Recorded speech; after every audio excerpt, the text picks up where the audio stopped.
ஜெனீவாவில் உள்ள ஐநா மனித உரிமை கவுன்சிலில் இலங்கைக்கு எதிரான தீர்மானம் வாக்கெடுப்புக்கு விடப்பட்டது. அப்போது இந்தியா வாக்கெடுப்பை புறக்கணித்தது. தேர்தல் நெருங்கும் தமிழகத்தில் இது புது சர்ச்சையை உருவாக்கியுள்ளது. இந்தியாவின் இந்த முடிவுக்கு பின்னால் இருக்கும் சர்வதேச அரசியல் என்ன? ஈழத் தமிழர் என்ற ஒற்றை புள்ளியில் இருந்து கொண்டு மட்டுமே இதை பார்க்க முடியுமா? இந்த முடிவை கண்டிக்கிறவர்கள் இலங்கை உள்நாட்டு போரின் போது செய்தது என்ன? ஈழத் தமிழனின் இன்றைய அவலத்துக்கு காரணம் யார்? அனைத்து கேள்விகளையும் ஆழ்ந்த பார்வையுடன் அலசுகிறார் மூத்த பத்திரிகையாளர் கோலாகல ஸ்ரீனிவாஸ். இலங்கை அரசையும் தமிழர்களையும் பேலன்ஸ் பண்ணக்கூடிய ஒரு முடிவை எடுக்க வேண்டிய கட்டாயம் இந்தியாவுக்கு ஏற்பட்டிருக்கிறது. எனவே அது புறக்கணித்தது. இது அங்கிருக்கக்கூடிய தமிழர்கள் நலன் சார்ந்து எடுக்கப்பட்ட ஒரு பிரியங்கா நளினியை சந்திக்கிறார்.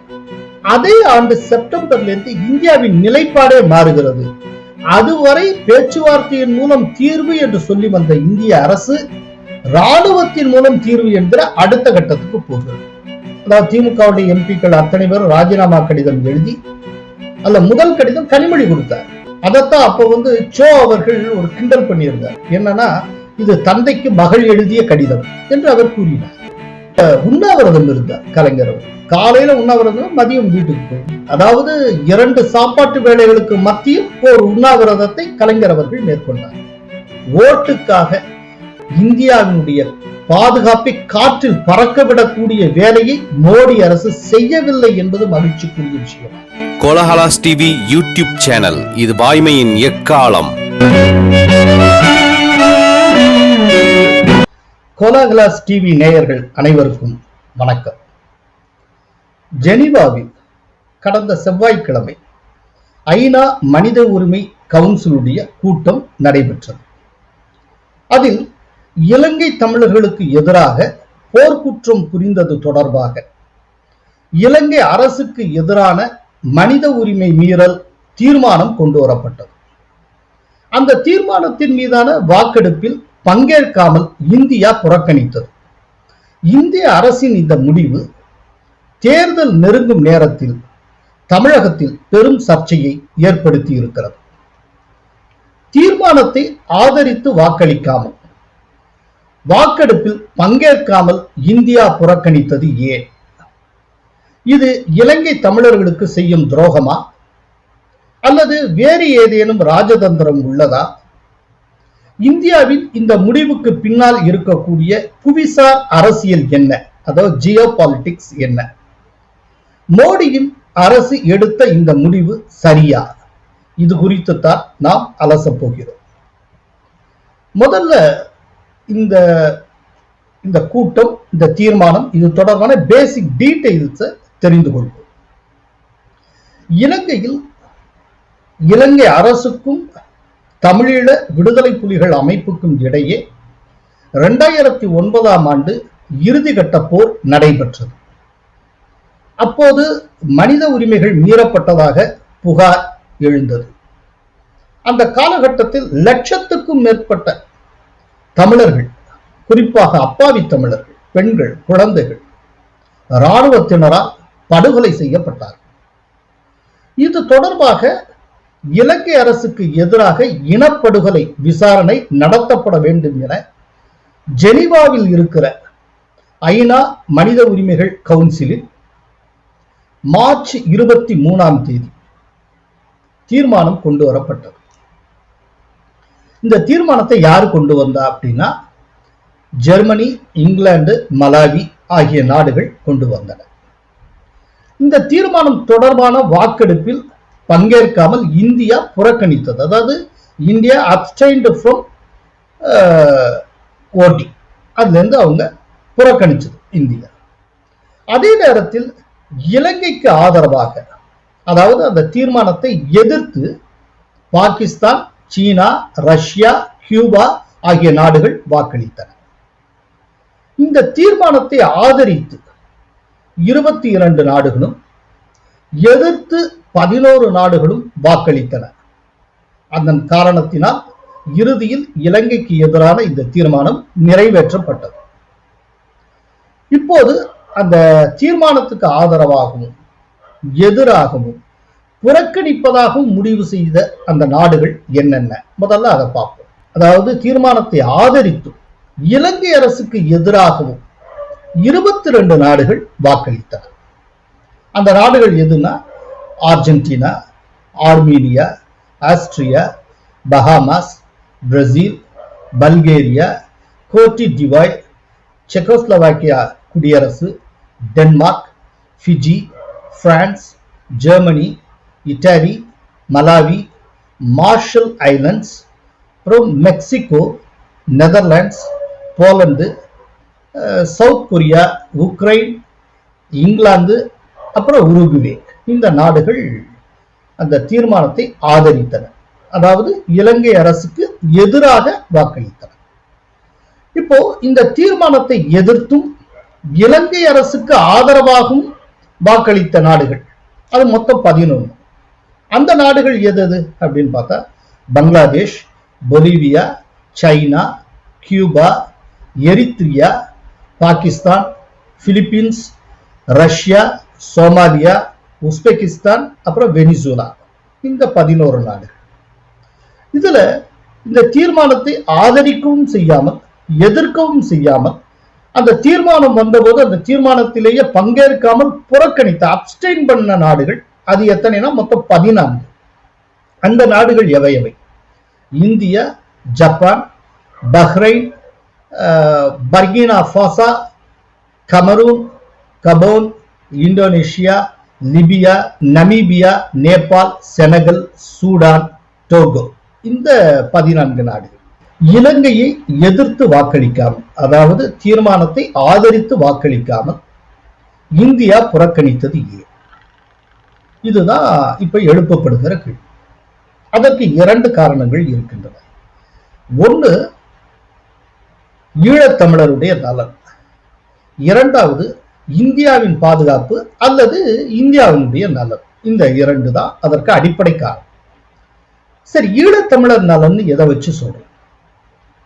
இன்றைக்கு இலங்கையில் மொத்த களமும் மாறி இருக்கிறது. ஒரு டைப்ல தமிழர்களுடைய ஆதரவு இல்லாமல் ஒருவர் அதிபராக முடியாது, ஆட்சி அமைக்க முடியாது. அப்படிப்பட்ட ஒரு சிச்சுவேஷன் இருக்கு. அதுக்கு காரணம் என்ன அப்படின்னா, தமிழர்கள் அப்பப்போ வலிமையா இருக்கக்கூடிய ஒரு தலைமை என்ன சொல்லுகிறதோ அதற்கேற்றபடி மொத்தமாக வாக்களித்து வந்தார்கள். ஆனால் சிங்களர்கள் பல திசையில் சிதறுவார்கள். இப்ப இதை இந்தியன் சிச்சுவேஷனோட நீங்க ஒப்பிட்டு புரிஞ்சுக்கிட்டீங்கன்னா, இந்துக்கள் பல கூறாக பிரிந்து எல்லா கட்சியிலும் இந்துக்கள் இருப்பாங்க. அது இந்துக்களுடைய வாக்கு பல திசையில் பிரியும். ஆனா முஸ்லிம்ஸுடைய வாக்கு இன்னாருக்கு தான் போடணும்னா அது டோட்டலா அப்படியே போலரைஸ் ஆகும். அதே போல இலங்கையில தமிழர்களுடைய வாக்கு டோட்டலா போலரைஸ் ஆகும், சிங்களர்களுடைய வாக்கு சிதறும். அப்படி சிங்களர்களுடைய வாக்கு சிதறப்போ அதுல கொஞ்சம் ராஜபக்சேக்கு போகும், கொஞ்சம் ரணில் விக்ரமசிங்கேக்கு போகும், ஒண்ணு ஜனதா விமுக்தி பரமனாவுக்கு போகும். இப்படி பல திசையில் அது பிரியும். எனவே எண்ணிக்கையில் தமிழர்கள் அங்கே குறைவாக இருந்தாலும் அவர்கள் தீர்மானிக்கக்கூடிய சக்தியாக இருந்து வந்தார்கள். இதுக்கு ஒரு நல்ல உதாரணம் சொல்லணும்னா 2005 அதிபர் தேர்தலை நம்ம சொல்லலாம். 2005 அதிபர் தேர்தலின் போது பிரபாகரன் ஒரு அறைகூவல் விடுத்தார். அந்த அறைகூவல் என்னன்னா, இந்த தேர்தலில் வடக்கிலும் கிழக்கிலும் எந்த தமிழர்களும் வாக்களிக்க கூடாது, வாக்களிக்கிறது புறக்கணிப்போம், ஓட்டை புறக்கணிப்போம், இந்த தேர்தலையே புறக்கணிக்கணும் அப்படின்னு பிரபாகரன் ஒரு அறைகூவல் விடுத்தார். இந்த மாதிரி ஒரு தமிழீழ விடுதலை புலிகள் அமைப்பினுடைய தேசிய தலைவர் அவர் இப்படி ஒரு அறைகூவல் விடுத்ததுக்கு பின்னால யாரு வாக்களிப்பாங்க? ஒருத்தருமே வாக்களிக்கிறார். அப்படிப்பட்ட சூழ்நிலையில தமிழர்கள் எவருமே வாக்களிக்காத நிலையில் ரொம்ப சுலபமாக ராஜபக்சே வெற்றி பெற்றார். ஆக்சுவலா அந்த தேர்தலில் பிரபாகரன் அப்படிப்பட்ட ஒரு முடிவை எடுக்காமல் இருந்திருந்தால் அநேகமா ராஜபக்சே அதிபராக வந்திருக்கவே முடியாது. அநேகமா 2009 நடந்த உள்நாட்டு போர் நடந்திருக்காது. இதை பல அரசியல் விமர்சகர்கள் பிரபாகரன் செய்த மிகப்பெரிய வரலாற்று பிழை என்று கூட சொல்லுவார். இப்போ பிரபாகரன் செய்தது தவறா சரியா அப்படிங்கிற அந்த ஆராய்ச்சிக்கே போக வேண்டாம். சோ தமிழர்கள் வாக்களிக்கல அப்படின்னா மட்டும்தான் அந்த இடத்துல ராஜபக்சேனால ஜெயிக்க முடிந்தது. இப்ப தமிழர்கள் அத்தனை பேர் வாக்களித்திருந்தால் அவர் வென்றிருக்க முடியாது. அப்படின்னா யார் அதிபராகணும், ஆட்சியில் அமரணும் என்பதை தீர்மானிக்கக்கூடிய இடத்தில் தமிழர்கள், அங்க இருக்கிற ஈழத்தமிழர்கள் இருந்து வந்தார். ஆனால் இப்போ என்ன ஆச்சு அப்படின்னா, ரொம்ப ரீசெண்டா இந்த சிச்சுவேஷன் முழுக்க முழுக்க மாறி இருக்கிறது. இன்னைக்கு மொத்த சிங்களர்களையும் ஒரே விதமாக போலரைஸ் பண்ணுவதில் இந்த ராஜபக்ஷ சகோதரர்கள், கோத்தபய ராஜபக்ஷவும் சரி, மஹிந்த ராஜபக்ஷ வெற்றி கண்டு இருக்கிறார்கள். ராஜபக்ஷனுடைய ஸ்ரீலங்கா பொதுஜன பெரமுனா என்கிற கட்சி மிக சிறப்பான வெற்றியை அண்மையில் ஈட்டி இருக்கிறது. இப்போ 2020 ஆகஸ்ட்ல நடந்த நாடாளுமன்ற தேர்தலில் மொத்தம் உள்ள 225 நாடாளுமன்ற தொகுதிகளில் 145 அது வென்றது. அத்தனையும் பார்த்தீங்கன்னா பெரும்பாலான அத்தனையும் சிங்களர்கள் பெருவாரியாக இருக்கக்கூடிய, சோ சிங்களர்கள் ஓட்டு, அதாவது பெரும்பான்மையினராக இருக்கக்கூடிய சிங்களர்கள் ஓட்டு சிதறாமல் அப்படியே போலரைஸ் ஆகிறது என்கிற ஒரு சூழ்நிலை உருவாக்கி இருக்கிறது. எனவே ஒரு ஆட்சியை தீர்மானிக்கக்கூடிய, அதிபரை தீர்மானிக்கக்கூடிய இடத்தில் இருந்து தமிழர்கள் இப்போது தள்ளி சென்று விட்டார்கள். அப்படிப்பட்ட சூழ்நிலையில தமிழர்கள் இப்போ அங்க டிக்டேட்டிங் ஃபோர்ஸ் ஆக இல்லை. இன்றைக்கு அங்க எது அரசு வருகிறதோ அந்த அரசை நயந்து அண்டி தங்களுக்கு தேவையானதை பெற்றுக்கொள்ள வேண்டிய ஒரு இடத்துக்கு எப்படியோ அந்த தமிழர்கள் தள்ளப்பட்டு விட்டார். இப்படிப்பட்ட ஒரு சூழ்நிலையில தான் இங்க ஒரு கவனமான ஒரு முடிவை நாம் எடுக்க வேண்டியதாக இருக்கிறது. அது என்ன அப்படின்னா, இப்ப நீங்க இந்த தீர்மானத்துக்கு ஆதரவாக, அதே போல இலங்கைக்கு எதிராக நீங்கள் வாக்களித்து விடலாம். அப்படி வாக்களிப்பதன் மூலமாக அங்க இருக்கக்கூடிய தமிழர்கள் இலங்கை அரசுடைய கோபத்துக்கு ஆளாகும். இந்த நிலையில் இலங்கை அரசை பகைத்துக் கொள்வது அங்க இருக்கக்கூடிய தமிழர்களுக்கே நல்லது கிடையாது. ஏனென்றால் அவர்கள் அந்த அரசை அண்டித்தான் இருக்கு. ஏன்னா அரசை டிக்டேட் பண்ற இடத்துல இன்னைக்கு தேதிக்கு தமிழர்கள் இல்லை. அப்படிப்பட்ட சூழ்நிலையில் இலங்கை அரசையும் தமிழர்களையும் பேலன்ஸ் பண்ணக்கூடிய ஒரு முடிவை எடுக்க வேண்டிய கட்டாயம் இந்தியாவுக்கு ஏற்பட்டிருக்கிறது. எனவே அது புறக்கணித்தது. இது அங்கிருக்கக்கூடிய தமிழர்கள் நலன் சார்ந்து எடுக்கப்பட்ட ஒரு முடிவு. இரண்டாவது, இந்திய நலன், இந்தியாவுடைய பாதுகாப்பு. ஒரு சர்வதேச அளவிலான ஒரு முக்கியமான விவகாரத்துல வாக்களிக்கும் பொழுது நாம என்ன நோக்கத்துல வாக்களிக்கணும் அப்படிங்கறத மட்டுமே கருத்தில் கொண்டு, இங்க இருக்கக்கூடிய லோக்கல் பாலிடிக்ஸை மட்டுமே மைண்ட்ல வச்சு நாம வாக்களிக்க முடியாது. சர்வதேச அளவில் இருக்கக்கூடிய நம்முடைய எதிரிகள் என்ன விதமாக வாக்களிக்கிறார்கள், நம்முடைய நண்பர்கள் என்ன விதமாக வாக்களிக்கிறார்கள், இதையெல்லாம் பார்த்து வாக்களிக்க வேண்டியது மிக அவசியம். இப்போ இந்த இடத்துல பாருங்க, இப்போ இந்த மனித உரிமை கவுன்சில்ல நடந்திருக்கக்கூடிய ஓட்டிங், இல்ல யாரு எப்படி ஓட்டு போட்டிருக்கான்னு பாருங்க. இந்தியாவுடைய இன்றைய தேர்தலில் பிரதான எதிரிகள் 2 பேர். பச்சை குழந்தை கூட தெரியும், சீனாவும் பாகிஸ்தான். இந்த இந்தியாவின் 2 எதிரிகளும் இலங்கை அரசை ஆதரித்து அந்த தீர்மானத்துக்கு எதிராக வாக்களித்திருக்கின்றனர். கொஞ்சம் யோசிச்சு பாருங்க, இலங்கையினுடைய ஒரு தீவிர நண்பர்களாக காட்டிக்கொள்ளுகிற போக்கை சீனாவும் பாகிஸ்தானும் மேற்கொண்டு இருக்கின்றன. அத்தகைய ஒரு நிலைப்பாட்டை அந்த 2 நாடுகளும் மேற்கொண்டு இருக்கின்றன. அப்படிப்பட்ட ஒரு சூழ்நிலையில இலங்கைக்கு எதிராக இந்த தீர்மானத்தை ஆதரித்து இந்தியா வாக்களிக்கும் என்றால் இந்தியாவுக்கும் இலங்கைக்கும் இடையில் ஒரு பெரிய ஜென்மப்பகை ஒன்று உருவாகும். ஆக்சுவலா அப்படி ஒரு சூழ்நிலை வர வேண்டும் என்பதுதான் இந்த 2 நாடுகளுக்கும் இருக்கக்கூடிய ஆசை. அதைத்தான் இந்த 2 நாடுகளுமே எதிர்பார்த்து காத்துக் கொண்டு இருக்கின்றன. அப்படிங்கிறப்போ இப்போ அந்த தீர்மானத்தை ஆதரித்து இலங்கை அரசுக்கு எதிராக இந்தியா வாக்களித்தது என்று சொன்னால் அது இந்த இந்து மகாசமுத்திர இந்த ஒரு பிராந்தியத்தில், இந்த இந்துமா கடல் பிராந்தியத்தில் ஒரு பெரிய பதற்றத்தை உருவாக்கும். ஏன்னா இப்பவே ஸ்ரீலங்கால சீனாவுடைய ஆதிக்கம் கொஞ்சம் கொஞ்சமாக அதிகரித்து வருகிறது. ஸ்ரீலங்கால இருக்கக்கூடிய நிறைய ப்ராஜெக்ட்ஸ் இப்ப சைனீஸ் தான் வேலை பார்த்துக்கிட்டு இருக்காங்க. கொஞ்சம் கொஞ்சமாக பாகிஸ்தான் உள்ளே தலையை விட ஆரம்பித்திருக்கிறது. இன்னொன்று, இலங்கை என்பது ஒரு கேந்திர முக்கியத்துவம் வாய்ந்த இடத்தில் இருக்கிறது. கரெக்டா இந்தியாவுக்கு நேர் கீழே சவுத்துல இந்தியாவுடைய நுழைவாயிலில் இலங்கை அமைந்திருக்கிறது.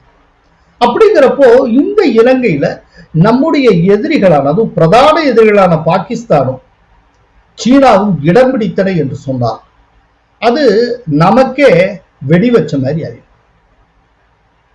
அப்படிங்கிறப்போ இப்ப நாம செய்ய வேண்டிய என்ன அப்படின்னா, இந்த ரெண்டு பேரும் இலங்கைக்கு ரொம்ப நெருக்கமாக மாறிவிடாதபடி பார்த்துக் கொள்வதுதான் நம்முடைய பேசிக் ஸ்ட்ராட்டஜியா இருக்க முடியும்.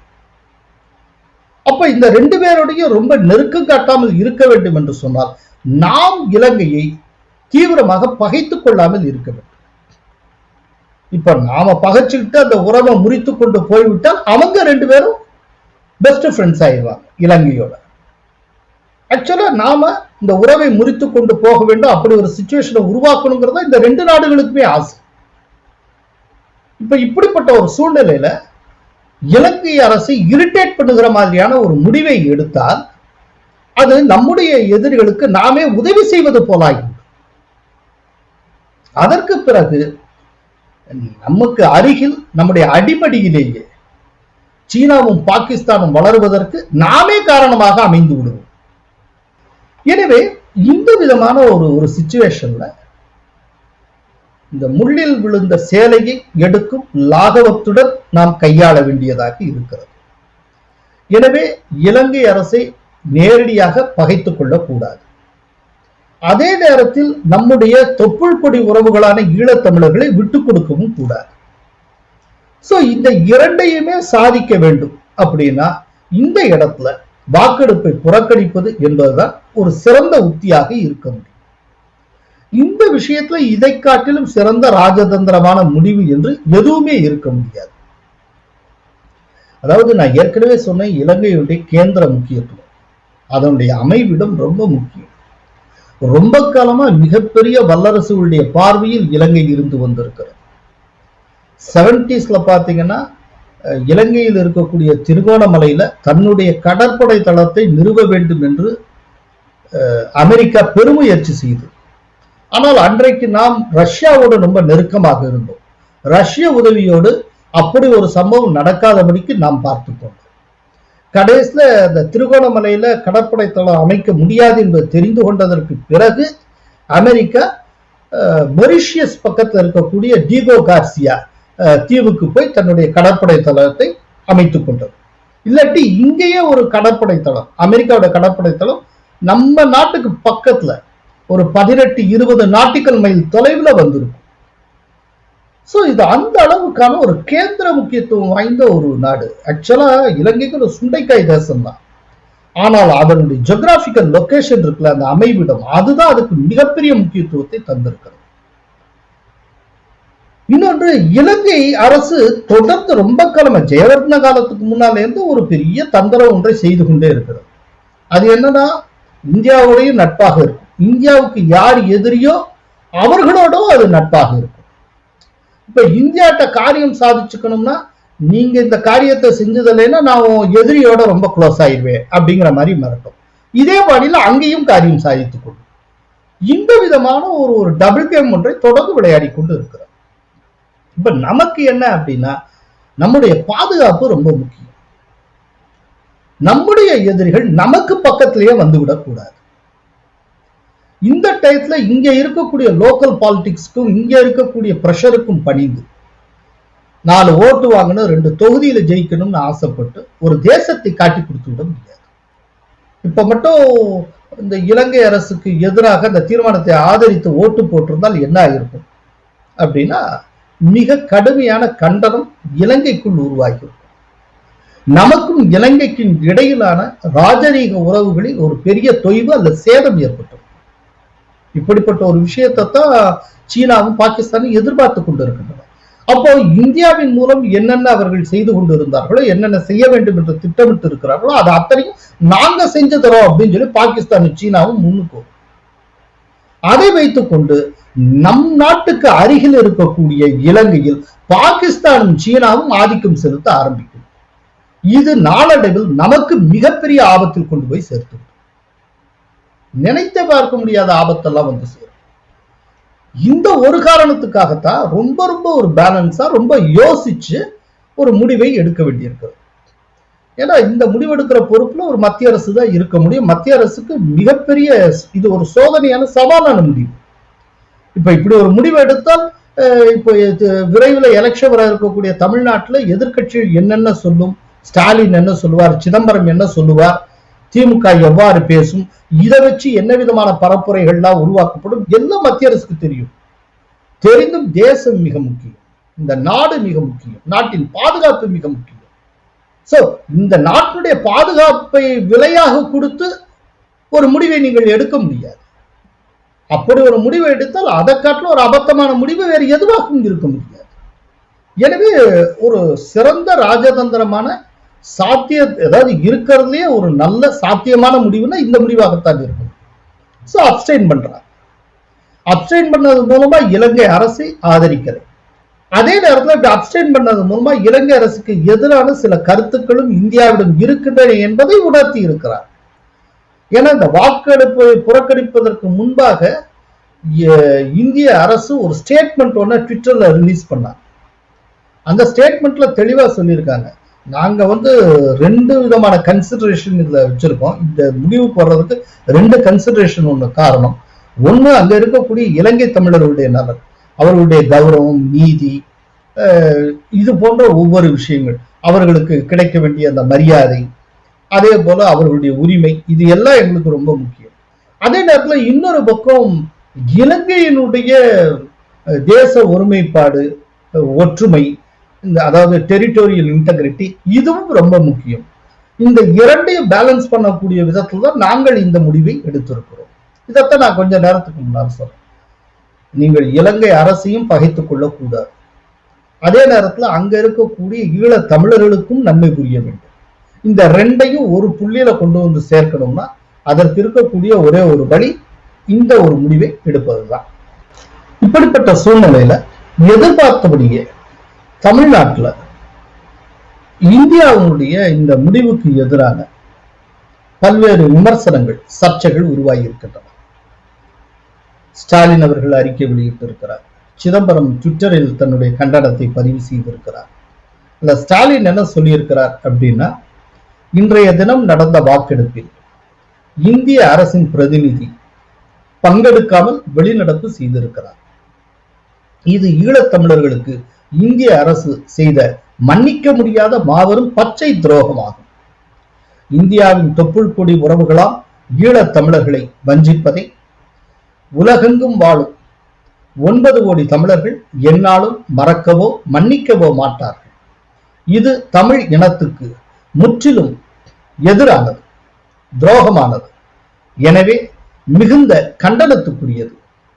இலங்கையின் நிர்பந்தத்துக்கு இந்தியா அடிபணிவது ஏன் என்ற ஆதங்கமும் ஆத்திரமும் ஒவ்வொரு தமிழரின் உள்ளத்திலும் எரிமலையாய் குமுறுகிறது. பொதுவா திமுக தலைவர்கள்ட்ட இருந்து ஒரு அறிக்கை வரும்னா இப்படி நிறைய வார்த்தைகள் போட்ட ஒரு அறிக்கை தான் வரும், ரொம்ப ஒரு ஃப்ளவரி வேர்ட்ஸோட. அப்படித்தான், அதுக்கு விதிவிலக்காக இதுவும் இல்லை. சோ ரொம்ப ஒரு கொந்தளித்து ஸ்டாலின் அவர்கள் கூறியிருக்கிறார். அதே போல சிதம்பரம் அவர்கள் அவர் ட்விட்டர்ல என்ன சொல்லியிருக்கிறார் அப்படின்னா, ஐநா மனித உரிமைகள் ஆணையத்தில் இலங்கைக்கு எதிராக கொண்டு வரப்பட்ட தீர்மானத்துக்கு ஆதரவாக வாக்களிக்காமல் இந்தியா ஒதுங்கி கொண்டது இது தமிழ் மக்களின் விருப்பம், ஒருமித்த உணர்வுகளுக்கு செய்யப்பட்டிருக்கிற துரோகம். இவ்வளவும் அவர் சொல்லியிருக்கிறார். சொன்னவர்கள் யார் அப்படின்னா, திமுகவினுடைய தலைவர் மற்றும் காங்கிரசுடைய முக்கிய தலைவர்களில் ஒருவர். நம்முடைய அடிப்படையான கேள்வி என்னன்னா, இதெல்லாம் சொல்லுவதற்கு முதலில் தார்மீகம் உண்டா இவர்களுக்கு? 2009 ஒரு மாபெரும் போர், உள்நாட்டு போர் இலங்கையில் மூண்டது. அன்னைக்கு யாரு மத்தியில் ஆட்சி செய்தார், மாநிலத்தில் ஆட்சி செய்தார்? மாநிலத்தில் திமுக ஆட்சி, மத்தியில் திமுகவும் பங்கெடுத்த காங்கிரசுடைய ஆட்சி. அன்றைக்கு போர் நடந்த போது இவர்களெல்லாம் என்ன செய்து கொண்டிருந்தார்? இவர்களால் போரை தடுக்க முடிந்ததா? கொஞ்சம் கடந்த காலத்தை, பழைய காலத்தை கொஞ்சம் நினைவு கூர்ந்து பார்க்க வேண்டும். ஆனால் காங்கிரசுக்கும் திமுகவுக்கு இருக்கக்கூடிய ஒரு அதீத நம்பிக்கை என்ன அப்படின்னா, கடந்தவை எப்போதுமே மக்கள் மனசுக்கு வரவே வராது, அவங்க டோட்டலா மறந்திருப்பாங்க அப்படின்னு அவங்க திட்டவட்டமாக நம்புகிறார். இது ஒரு விதத்தில் ஒரு மூட நம்பிக்கை. அப்படியெல்லாம் கிடையாது, அது நினைவுக்கு வரும். 2009 அந்த இறுதி கட்ட போர் நடந்த போது கொத்து கொத்தாக தமிழர்கள் செத்து கொண்டிருக்கிறார்கள். லட்சக்கணக்கான பேர் அங்கே கொல்லப்பட்டார்கள். அந்த சூழ்நிலையில் அந்த போரை தடுப்பதற்கு திட்டவட்டமான முயற்சிகள் என்று அன்றைக்கு மத்தியில் ஆட்சியில் இருந்த மன்மோகன் சிங்குடைய காங்கிரஸ் அரசு என்ன செய்தது? அவர்களை வலியுறுத்தும் விதத்தில் திட்டவட்டமான முறையில் திமுக செய்தது என்ன? இன்னும் சொல்ல போனால் ரொம்ப வருத்தத்துக்குரிய ஒரு விஷயம் என்னவென்றால், அங்கு நடந்த போரின் போது இலங்கை அரசுக்கு அன்றைய இந்திய அரசு துணை போனது என்பதுதான். இதை யார் இந்த மாதிரி சொல்லியிருக்காங்கிறதுக்கு என்னால எவிடன்ஸ் கொடுக்க முடியும். ரொம்ப ரொம்ப ஒரு முக்கியமான ஒரு ரீசண்டா வந்த ஒரு முக்கியமான இன்டர்வியூ. அது என்ன அப்படின்னா, நார்வேயினுடைய முன்னாள் வெளியுறவுத்துறை அமைச்சர் எரிக் சோல்ஹைம் அவர் கொடுத்திருக்கக்கூடிய பேட்டி. அவர் 2020 செப்டம்பர் 2 இலங்கையிலிருந்து வெளிவரக்கூடிய டெய்லி மிரர் ஆன்லைன் அப்படிங்கிற ஒரு டிஜிட்டல் பிளாட்ஃபார்முக்கு, ஒரு டிஜிட்டல் மேகசினுக்கு அவர் ஒரு இன்டர்வியூ கொடுத்தார். அந்த பேட்டியை எடுத்தவர் ஈஸ்வரன் ரத்னம் அப்படிங்கிற ஒரு சீனியர் ஜேர்னலிஸ்ட். இதுக்கு முதல்ல அந்த எரிக் சோல்ஹைம் பற்றி நம்ம தெரிந்து கொள்ள வேண்டும். அவர் நார்வேயுடைய வெளியுறவுத்துறை அமைச்சராக இருந்தவர். நார்வே இலங்கை அரசுக்கும் விடுதலை புலிகளுக்கும் இடையில் ஒரு அமைதியும் சமாதானத்தையும் கொண்டு வருவதற்காக நீண்ட காலம் பாடுபட்டு இருக்கிறார். இந்த இரண்டு தரப்புக்கும் இடையில் ஒரு ஃபெசிலிட்டேட்டராக, அதாவது ஏதுவாளர்களாக அது ஒரு பெரிய பங்கு வகித்தது. அந்த காலகட்டத்தில் தாய்லாந்துல நடந்த பல சுற்று அமைதி பேச்சுவார்த்தையை அது அத்தனையுமே இந்த நார்வேல, அந்த நார்வே கவர்மெண்ட் மேற்பார்வையில் தான் நடந்தது. எரிக் சோல்ஹைமுடைய மேற்பார்வையில் நடந்தது. இந்த எரிக் சோல்ஹைம் இலங்கை அரசுக்கும் எல்டிடிக்கு இடையில் எவ்வளவோ முறை பயணப்பட்டு இருக்கிறார். எப்படியாவது இவங்க ரெண்டு பேருக்கு இடையில ஒரு சமாதானத்தையும் அமைதியும் கொண்டு வந்து விட வேண்டும் என்பதற்காக அரும்பாடுபட்டு இருக்கிறார் எரிக் சோல்ஹைம். அதனால தமிழீழம் சம்பந்தப்பட்ட விஷயம் தெரிந்த ஒவ்வொருவருக்கும் எரிக் சோல்ஹைமுடைய பெயர் நன்றாக தெரியும். அவர் அந்த பேட்டியில் சொல்லுகிறார். அந்த பேட்டில் அவர் என்ன சொன்னாரோ அதை அப்படியே எக்ஸாக்டா நான் சொல்றேன். சொல்லிக்கிட்டே போறப்போ அதனுடைய தமிழாக்கத்தையும் தருகிறேன். அவர் சொல்லுகிறார், in 2008 September, India started to change their opinion by stating that it should be a military settlement. 2008 செப்டம்பரில் இருந்து இந்தியா தன்னுடைய கருத்தை மாற்றி சொல்ல ஆரம்பித்தது. அது தீர்வு என்பது ஒரு இராணுவ தீர்வாக இருக்க வேண்டும் என்று கூறியது. அதாவது should be a military settlement, meaning that the government of Sri Lanka could win the war. அதோட பொருள் என்ன அப்படின்னா, போரில் இலங்கை அரசு வெற்றி பெற வேண்டும். இதை இந்தியா கூறியது. சொன்னவர் இந்தியாவில் ஏதோ இந்த லோக்கல் பொலிட்டிக்கல் கம்பல்ஷன்ல மாட்டிக்கொண்டு இருக்கக்கூடிய இந்திய அரசியல்வாதி அல்ல, நார்வேயினுடைய முன்னாள் வெளியுறவுத்துறை அமைச்சர் எரிக் சோல்ஹைம். அவர் சொன்ன வார்த்தை. அவர் அப்புறம் இன்னும் கூடுதலாக சொல்கிறார். But up to that point, இந்த புள்ளிக்கு சேருகிற வரை, India had firmly believed that the result should be through a negotiated one. அதாவது பேச்சுவார்த்தையின் மூலம்தான் தீர்வு எட்டப்பட வேண்டும் என்று இந்த கருத்துக்கு வருவதற்கு முன்பு வரை இந்தியா வலியுறுத்தி வந்தது. அதுக்கு அடுத்த line, true, India provided military and other logistic support to the government of Sri Lanka. India Ilangai அரசுக்கு இராணுவ ரீதியாக உதவி செய்தது, இன்னும் மற்ற பல வகையில் உதவி செய்தது உண்மை. during the final phase of the war, இறுதிக்கட்ட போரின் போது இந்த இதையெல்லாம் உதவிகளை எல்லாம் இந்திய அரசு செய்தது உண்மை. இது எரிக் சோல்ஹைம் சொன்ன வார்த்தை, நான் அல்ல. இதுல நாம சிந்திக்க வேண்டிய ஒரு விஷயம் இருக்கிறது. என்ன அப்படின்னா, எரிக் சோல்ஹைம் ஒரு முக்கியமான விஷயத்தை அப்படி தொட்டு காட்டி விட்டு போகிறார். 2008 செப்டம்பரிலிருந்து இந்தியாவுடைய நிலைப்பாடு, அந்த கருத்து, ஒப்பீனியன் மாறத் தொடங்கியது. இராணுவ ரீதியில் தீர்வு காணப்பட வேண்டும் என்று இந்திய அரசு வலியுறுத்தி வந்தது. இதை அவர் சொல்லுகிறார். அது என்ன 2008 செப்டம்பர். இதே 2008ல தற்செயலா இன்னொரு முக்கியமான ஒரு நிகழ்வு நடந்தது. அது என்ன அப்படின்னா 2008 மார்ச் 19ஆம் தேதி திடீரென்று வேலூர் சிறைச்சாலைக்கு சென்று அங்கு நளினியை பிரியங்கா காந்தி வதேரா சந்தித்து பேசினார். அவங்களுக்கு இடையில என்ன பேசினாங்க, பிரியங்கா காந்தி நளினி மூலமாக என்னென்ன தெரிந்து கொண்டார், இது எதுவும் நமக்கு தெரியாது. இதை கூட, இந்த சந்திப்பை கூட பிரியங்கா காந்தி ஆரம்பத்தில் வெளிப்படையாக சொல்லவே இல்லை. ராஜ்குமார் என்கிற ஒரு வழக்கறிஞர் தகவல் அறியும் உரிமை சட்டத்தின் கீழே அவர் சேகரித்த தகவலின்படி இது தெரிய வந்தது. அவங்க சந்திச்சது 2008 மார்ச் 19. ஆனால் இந்த விஷயம் வெளியே தெரிய வந்தது ஏப்ரல் 15ஆம் தேதி தான் தெரிந்தது. அதற்கப்புறம் ரொம்ப காலம் கழித்து டெல்லியில ஒரு கூட்டத்துல பேசுகிற போது பிரியங்கா காந்தி தான் சந்தித்ததை ஒப்புக்கொண்டிருந்தார். இப்ப என்ன அப்படின்னா 2008 மார்ச் 19ல பிரியங்கா நளினியை சந்திக்கிறார். அதே ஆண்டு செப்டம்பர்ல இருந்து இந்தியாவின் நிலைப்பாடே மாறுகிறது.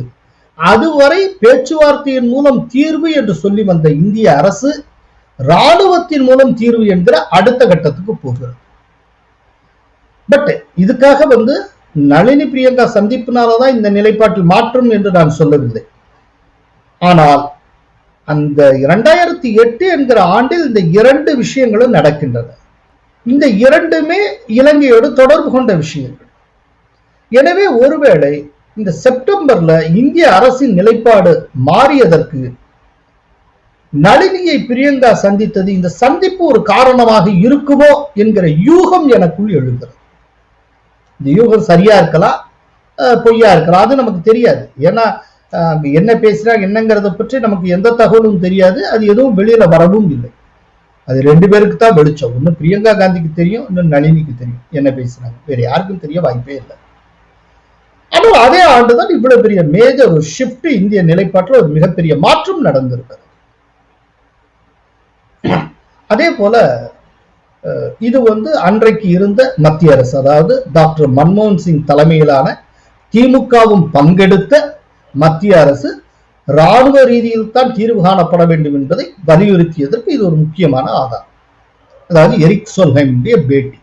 அதற்கு அடுத்தபடி இன்னொரு ஆதாரம் 2015 மார்ச் 6ஆம் தேதி இங்கிலீஷ் ஹிந்துல ரணில் விக்ரமசிங்கேயுடைய ஒரு பேட்டி வந்திருந்தது.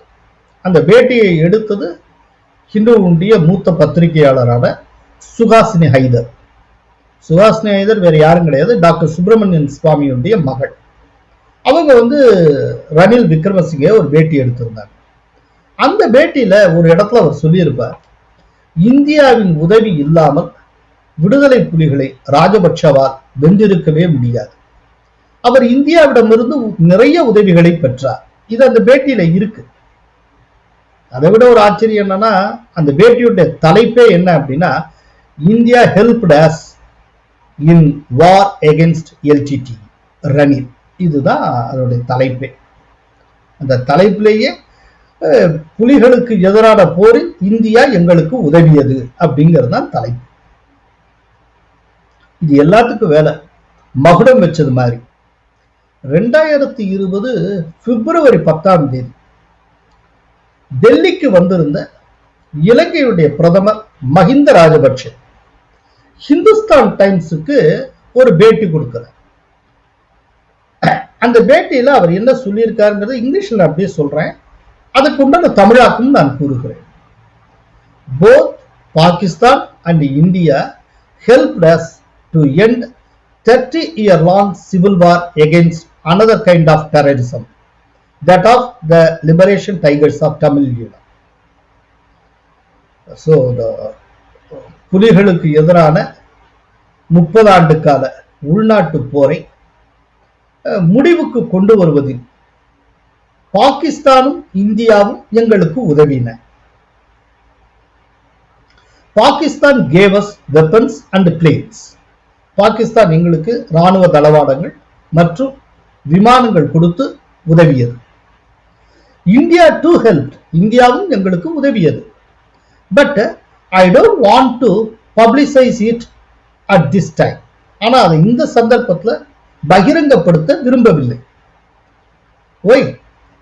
Without India's help I don't think we would have won the war. இந்தியாவுடைய உதவி இல்லாமல் போயிருந்தால் நாங்கள் வெற்றி பெற்றிருப்போம் என்று கருதுவதற்கு தயாராக இல்லை. அவர் சொல்லுகிறார், இந்தியா ஹெல்ப் பண்ணனால தான் நாங்கள் ஜெயிச்சோம், இல்லாட்டி ஜெயிச்சிருக்கவே மாட்டோம். இதை ராஜபக்சே சொல்லுகிறார். சோ ராஜபக்சே போர்க்காலத்துல இந்தியா இலங்கை அரசுக்கு உதவியது என்று ராஜபக்சே சொல்லுகிறார். ரணில் விக்ரமசிங்கே சொல்லுகிறார். இலங்கை அரசியல் நேரடி ஈடுபாடே இல்லாத ஒரு வெளிநாட்டை சேர்ந்த முன்னாள் வெளியுறவுத்துறை அமைச்சரான நார்வேண்டிய வெளியுறவுத்துறை அமைச்சரான எரிக் சோல்ஹெய்ம் சொல்லுகிறார். அத்தனை தலைவர்களும் மாறி மாறி சுட்டி காட்டுகிறார்கள். என்னன்னா போர்க்காலத்தில் இலங்கை அரசுக்கு இந்திய அரசு உதவி செய்தது என்று. நான் கேட்கிறேன், அப்போது இருந்த இந்திய அரசு என்பது எது? அன்னைக்கு பிஜேபி ஆட்சியில் இருந்தது. டாக்டர் மன்மோகன் சிங் தலைமையிலான காங்கிரஸ் ஆட்சியில் இருந்தது. அந்த அரசில் திமுகவும் பங்கெடுத்தது. இதை யாரும் மறந்துவிடக் கூடாது. இதுல கூட ரொம்ப வேண்டாம், இன்றைக்கு திமுகவில் அந்த கூட்டணியில் இருக்கக்கூடிய வைகோ அவர்கள் இந்த 2009 ஒட்டிய ஆண்டுகளில் மேடை தோறும் இந்த போர் நடவடிக்கையில் குறிப்பாக இலங்கை அரசுக்கு உதவிய விஷயத்தில் இந்திய அரசுக்கு இருந்த பங்கு குறித்து நிறைய பேசியிருக்கிறார், மேடை தோறும் பேசியிருக்கிறார். அவருடைய கடந்த கால வீடியோக்களை ஒரு தடவை கோத்ரூ பண்ணாலே போதும், எல்லாத்தையும் பார்த்தாலே போதும். அப்படி இருக்கும் பொழுது ஸ்டாலினும் சரி, சிதம்பரம் அவர்களும் சரி, கடந்த காலத்தை இவ்வளவு சுலபமாக மறந்து எப்படி இவர்களால் பேச முடிகிறது? அங்கு அவ்வளவு பெரிய போர் நடந்து கொண்டிருக்க, போரை நிறுத்துவதற்கு ஏதேனும் ஒரு சிறிய முன்முயற்சியாவது இந்தியா எடுத்தது உண்டா? அன்றைக்கு இருந்த மத்திய அரசு எடுத்ததா? அப்படி எடுக்குமாறு அழுத்தம் கொடுக்கக்கூடிய நடவடிக்கையில் திமுக ஈடுபட்டது உண்டா? ஏன் திமுக என்ன செய்திருக்கலாம்? கொஞ்சம் யோசிச்சு பாருங்க. திமுக அத்தனை பேர் அமைச்சர்களாக இருந்தாங்க, ராஜினாமா செய்திருக்கலாம், ஒரு அழுத்தம் கொடுத்திருக்கலாம். ஆனா அப்ப கலைஞர் சொன்ன வார்த்தை என்ன தெரியுமா? நாங்கள் ராஜினாமா செய்து விட்டால் அங்கே போர் நின்று விடுமா? அவர் கேட்டார். அதுக்கப்புறம் பிரஷர் தாங்காம ஒரு ராஜினாமா நாடகம் ஒன்று நடந்தது. அதாவது திமுகவுடைய எம்பிக்கள் அத்தனை பேரும் ராஜினாமா கடிதம் எழுதி அதை கலைஞர்கிட்டயே கொடுத்தாங்க. ஆக்சுவலா ஒரு எம்பி ராஜினாமா கடிதம் கொடுக்கணும்னா சபாநாயகர்கிட்ட கொடுக்கணும். ஆனா கலைஞர்கிட்ட கொடுத்தாங்க, அந்த கட்சி தலைவரிடமே கொடுத்தாரு. அதுல முதல் கடிதம் கனிமொழி கொடுத்தார். அதத்தான் அப்ப சோ அவர்கள் ஒரு கிண்டல் பண்ணியிருந்தார். என்னன்னா, இது தந்தைக்கு மகள் எழுதிய கடிதம் என்று அவர் கூறினார். அதுக்கப்புறம் அவர் உண்ணாவிரதம் இருந்தார். கலைஞர் அவர் காலையில உண்ணாவிரதம், மதியம் வீட்டுக்கு போய்விட்டார். அதாவது 2 சாப்பாட்டு வேளைகளுக்கு மத்தியில் ஒரு உண்ணாவிரதத்தை கலைஞர் அவர்கள் மேற்கொண்டார். அதுக்கப்புறம் போர் நிறுத்தம் பற்றிய அறிவிப்பு வந்துவிடும் என்று சிதம்பரம் கூறினார். எனவே உண்ணாவிரதத்தை முடித்துக் கொள்ளுகிறேன் போயிட்டார். போர் நிறுத்தம் வந்ததா? என்ன நடந்தது எல்லாருக்கும் தெரியும். இதுல கூட இன்னொன்று நடந்தது. என்னன்னா, மட்டக்களப்பை சார்ந்த எல்டிடியினுடைய ஏரியா கமாண்டர் எழிலன் என்கிற சசிதரன், அவர் அந்த அவசர போர் எங்கு பார்த்தாலும் போர் குண்டு முழக்கம் இருந்து கொண்டிருக்க சூழ்நிலையில கனிமொழிக்கு போன் பண்ணியதாகவும், கனிமொழி நீங்க சரண்டர் ஆகுங்க, அப்புறம் மத்தெல்லாம் நாங்க பார்த்துக்கிறோம் கனிமொழி சொன்னதாகவும், அதன் பேரில் சசிதரன் உள்பட ஏராளமானவர்கள் சரண்டர் ஆனதாகவும் இலங்கை ராணுவத்திடம் கூறப்படுகிற செய்திகள் உண்டு. அப்படி சரண்டர் ஆன ஒருத்தர் இன்னைக்கு வரைக்கும் மீளல. அவர்கள் இருக்கிறார்களா இல்லையா நமக்கு தெரியாது. இந்த சோகமான விஷயத்தை குறிப்பிட்டு அந்த சசிதரனுடைய மனைவி ஆனந்தி சசிதரன் அவர்கள் கோலாகிளாஸ் டிவி ஒரு காணொளியிலேயே தன்னுடைய கருத்துக்களை பதிவு செய்திருக்கிறார். கனிமொழி பெயரை சொல்லி பதிவு செய்திருக்கிறார். இப்படியெல்லாம் கனிமொழியின் பேச்சை கேட்டுதான் நாங்கள் அங்கே போய் என்னுடைய கணவர் சரண்டர் ஆனார், ஆனால் அதற்கு பிறகு இந்த சசிதரன் என்பதை யார் என்று எனக்கு தெரியாது என்று கனிமொழி சொல்லி இருக்கிறார். அப்படிப்பட்ட ஒரு ராஜதந்திரியாக கனிமொழி இருந்திருக்கிறார் அப்படின்னு அவர் சொன்னார். இது அவருடைய கருத்து. நான் என்னுடைய கணவர் போன்ல கதைக்கிறார் 16ஆம் தேதி. அப்ப நான் கேட்கிறேன், நீங்கள் யாரோட பேசுறீங்கன்னு. அப்ப அவர் சொல்றார், தெளிவா சொன்னார், கருணாநிதியினுடைய சார்பில கனிமொழியோட பேசுறேன் என்று சொன்னார். அப்ப சேட்டலைட் போன்ல. அப்ப நான் கேக்குறேன், இப்ப கதைச்சு முடிஞ்ச அப்ப பக்கத்துல நிக்கிறவர் சொல்றார், இப்ப அப்ப நான் கேட்டேன், ஏன் இவர் கதைக்கிறார், நடேசன் இருக்கிறார் தானே கதைக்க, ஏன்னா அவர் தான் அரசியல் துறை பொறுப்பு. அப்ப டிஸ்கோ சொன்னார், இல்ல எழிலன் தான் இப்ப இப்படி கதைச்சு கொண்டு இருக்கிறாரு. ஆனால் அந்த நேரம் என்னோட கூட போன் இருந்திருந்தா கூட நான் கூட கதைச்சிருப்பேன். ஆறாவது ஒரு ஆள் வந்து எங்களை காப்பாத்த மாட்டினமோ அந்த ஏக்கம் தான் எங்கள்கிட்ட இருந்தது. அப்ப எழிலன் அப்படி கதைச்சிரு. அப்ப நான் கேக்குறேன், எழிலன் போன் வச்ச பிறகு கேக்குறேன், அவ என்ன சொல்லுறா கேட்க அவர் சொல்றார், இல்ல நீங்கள் எல்லாம் ஆயுதத்தை போட்டு சரணடையுங்கோ, நாங்கள் இங்க பேசிக்கொண்டிருக்கிறோம், மத்தியோட மட்டுமில்ல வெளிநாடுகளோடையும் பேசிக்கொண்டிருக்கின்றோம், நீங்கள் உங்களை மீள எடுக்கிறத நாங்கள் செய்வோம் என்று சொல்லி அவ சொல்லி இருக்கிறான் அவர் சொல்றேன். பின்னர் அது 16ஆம் தேதி இரவு பேசப்படுது. 17ஆம் தேதி மாலையில ராணுவ கட்டுப்பாட்டுக்குள்ள அந்த முள்ளிவாய்க்கால் பகுதிக்குள்ள வாரம் செல்வபுரம் பகுதியில 18ஆம் தேதி காலையில பிரான்சிஸ் ஜோசப் ஃபாதருடைய தலைமையில் அத்தனை போராளிகளும் குடும்பமாக சரணடைந்திருந்தார்கள். இன்றைக்கு சரணடைந்ததுல 6 மாத குழந்தை, 1 வயது குழந்தை என அந்த போராளிகளுடைய குழந்தைகள் கூட இன்று வரை திரும்ப இல்லை. இன்னைக்கு அத்தனை பேருக்கும் என்ன நடந்ததுன்றது இன்றைக்கு எனக்கு தெரியல. ஆனால் இவர்கள் முள்ளிவாய்க்கால் பகுதியில் இருந்து வவுனியா நோக்கி கொண்டு சென்றதும் வவுனியாவில் இருந்து கொழும்பு கொண்டு சென்றது எல்லாமே அப்பொழுது இருந்த பத்திரிகைகளில் எல்லாம் நாங்கள் அறிந்திருந்தோம். ஆனால் இன்றைக்கு இதில் ஒரு முக்கிய பகிவாகம் பகித்த கனிமொழி எழிலன் என்றால் யார் என்று எனக்கு தெரியாது என்று சொல்லுற அளவுக்கு அவருடைய அரசியல் சாணக்கியம் இருந்திருக்கு. அந்த போர் காலகட்டத்தில் இங்கு ஆட்சியில் இருந்தவர்கள் என்ன செய்தார்கள்? அடிக்கடி அன்னைக்கு நேஷனல் செக்யூரிட்டி அட்வைசராக இருந்த MK நாராயணன் பலமுறை கலைஞர் அவர்களை சந்தித்தார்கள், பேசினார்கள். பேச்சு போறோம் இன்னைக்கு வரைக்கும் யாருக்கும் தெரியாது. அவர்கள் 2 பேருக்கு இடையில் நடைபெற்ற உரையாடல் தொடர்பாக மக்கள் மத்தியில் வைக்க வேண்டும். அந்த உரையாடல் என்ன நடந்ததுங்கிறத தெரிந்து கொள்ள வேண்டும். திடீர்னு வருவார் நேஷனல் செக்யூரிட்டி அட்வைசர், கலைஞர் கோபாலபுரத்தில் சந்திப்பார், பேசுவாங்க, போயிடுவாங்க. என்ன நடந்தது ஏது ஒண்ணு தெரியாது. கடைசியில போர் வந்து இலங்கை அரசு என்ன விரும்பியதோ அந்த கோணத்துல அந்த முனையை நோக்கியே தான் நடந்து முடிந்தது. ராஜபக்ஷ பிரதர்ஸ் என்ன நினைச்சாங்களோ அதைத்தான் சாதிச்சாங்க. அப்படின்னா இங்க நேஷனல் செக்யூரிட்டி அட்வைசர் திரும்ப கோபாலபுரத்துக்கு வந்ததும் கலைஞரிடம் பேசியதும் எதற்காக? அந்த பேச்சின் மூலம் அவர்கள் சாதித்தது என்ன? அந்த உரையாடலில் என்ன இடம் பெற்றிருந்தது? எதுவும் யாருக்கும் தெரியாது. எனவே போரை நிறுத்துவதற்கு எந்த ஒரு முன்முயற்சியும் எடுக்கப்படவில்லை.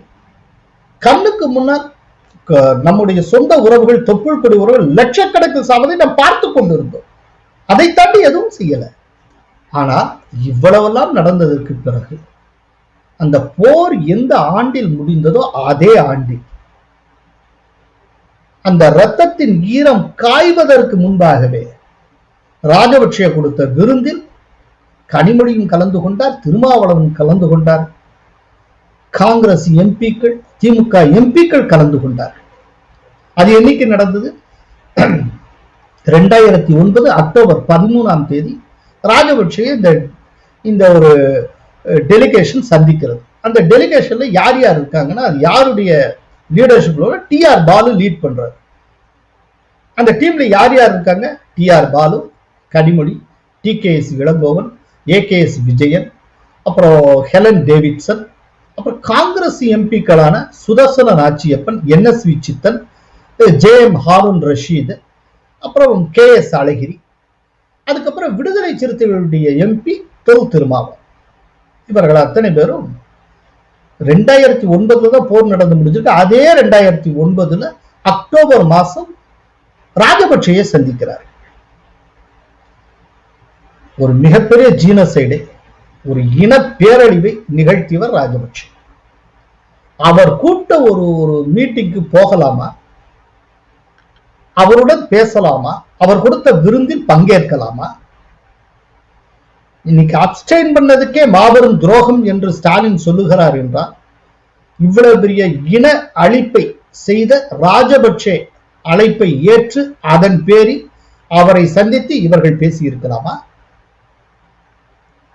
இதுல என்ன ஒரு ஆச்சரியம்னா, இந்த டெலிகேஷன்ல இருந்த அந்த கட்சிக்காரர்கள் அத்தனை பேருமே இன்னைக்கு திமுக கூட்டணியில இருக்கிறவங்க தான். திருமாவளவன் DMK கூட்டணியில இருக்கிறார். காங்கிரஸ் எம்பிக்கள் ஃபுல்லா இருக்காங்க, அவங்க அத்தனை பேரும் அந்த கூட்டணியில இருக்காங்க. அப்புறம் DMK எம்பிஸ். ஆனால் இவர்கள்தான் இந்தியா புறக்கணித்ததை பார்த்து துரோகம் என்று சொல்கிறார். இது எவ்வளவு ஒரு மோசமான ஒரு விஷயம், கொஞ்சம் யோசித்து பாரு. ஆனா இது ஒரு தேர்தல் நேரம். இந்த நேரத்துல வாக்கெடுப்பை புறக்கணித்தால் திமுக உள்பட எதிர்கட்சிகள் என்னென்ன சொல்லும் அப்படிங்கிறது மோடி அரசுக்கு நன்றாக தெரியும். ஏன் ரொம்ப வேண்டாம், இப்போ டிஎம்கே எதிர்பார்க்கிறபடி, இவர் சிதம்பரம் எதிர்பார்க்கிறபடி இலங்கை அரசுக்கு எதிராக இந்த தீர்மானத்தை ஆதரித்து இந்தியா ஓட்டு போட்டு இருந்தாலும் திமுக இது போலவே பேசியிருக்கும். தேர்தல் வருகின்றது என்பதற்காக மத்திய அரசு, இந்திய அரசு இவ்வாறு ஓட்டு போட்டு இருக்கிறது. தேர்தல் மட்டும் வரவில்லை என்றால் தமிழர்களை மோடி அரசு காட்டி கொடுத்திருக்கும் அப்படின்னு சொல்லியிருப்பார். நீங்க எப்படி பண்ணினாலும் ஒரு குறையை சொல்லத்தான் போகிறார்.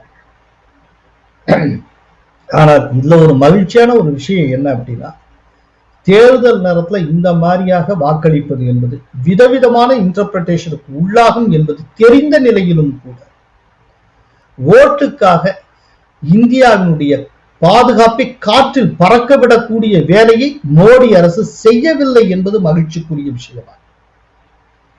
அரசியலுக்காக மட்டுமே ஈழத்தமிழர் விவகாரங்களை பயன்படுத்தி வந்திருக்கக்கூடிய தமிழக கட்சிகளுக்கு இது புரிய வாய்ப்பு இல்லை. ஒரு சின்ன உதாரணம் சொல்றேன். இந்த தடவை டிஎம்கே தன்னுடைய மேனிபெஸ்டோல சொல்லியிருக்காங்க, இங்கு வாழக்கூடிய ஈழத்தமிழர்களுக்கு இரட்டை குடியுரிமை கிடைப்பதற்கு நாங்கள் பாடுபடுவோம். இதே விஷயத்தை அதிமுகவும் தன்னுடைய தேர்தல் அறிக்கையில் சொல்லியிருக்கிறது. நான் கேட்கிறேன், திமுக 1999 2014 வரை கிட்டத்தட்ட தொடர்ந்து 15 ஆண்டுகள் மத்திய அரசில் இருந்தது, அங்கம் வகித்தது.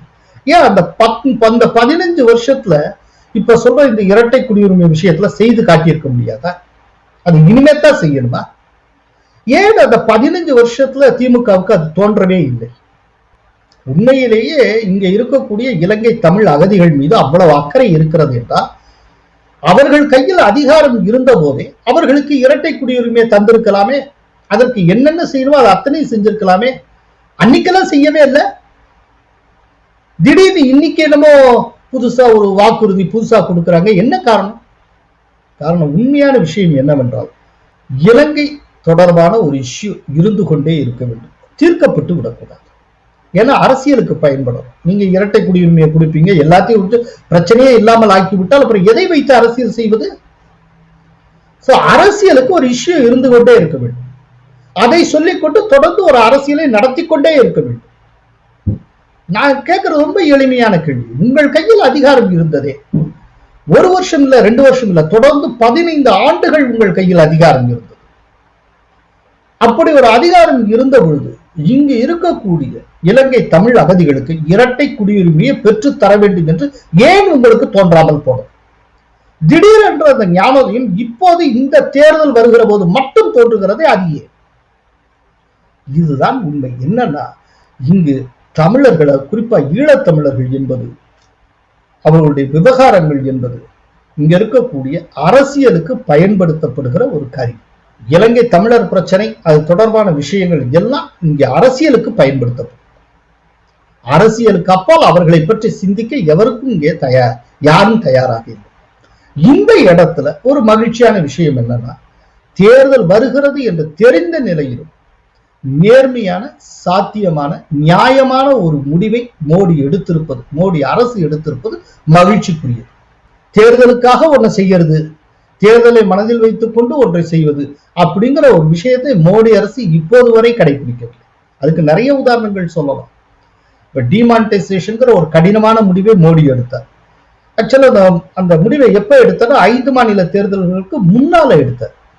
ஒருவேளை அது பிரச்சனையாகி அதனால 5 மாநில தேர்தலில் தோற்று விடுவோமோ என்கிற பயம் மோடியிடம். தேர்தல் பாட்டு தனி, இந்த ஒரு முடிவு தனி. ஒருவேளை இந்த முடிவினால கோபப்பட்டு நமக்கு எதிராக வாக்கு போட்டா ரைட்டு, அதையும் சந்திப்போம். அதுதான் மோடியோட முடிவு. இப்ப ஜிஎஸ்டி கொண்டு வந்தார். அது எப்பன்னா குஜராத் தேர்தலுக்கும் ஹிமாச்சல் பிரதேஷ் தேர்தலுக்கும் முன்பாக கொண்டு வந்தார். அதனால கோபப்பட்டு குஜராத்லயும் ஹிமாச்சல் பிரதேஷ் தோற்று விட்டால் என்ன செய்வது யோசிக்கவே இல்லை.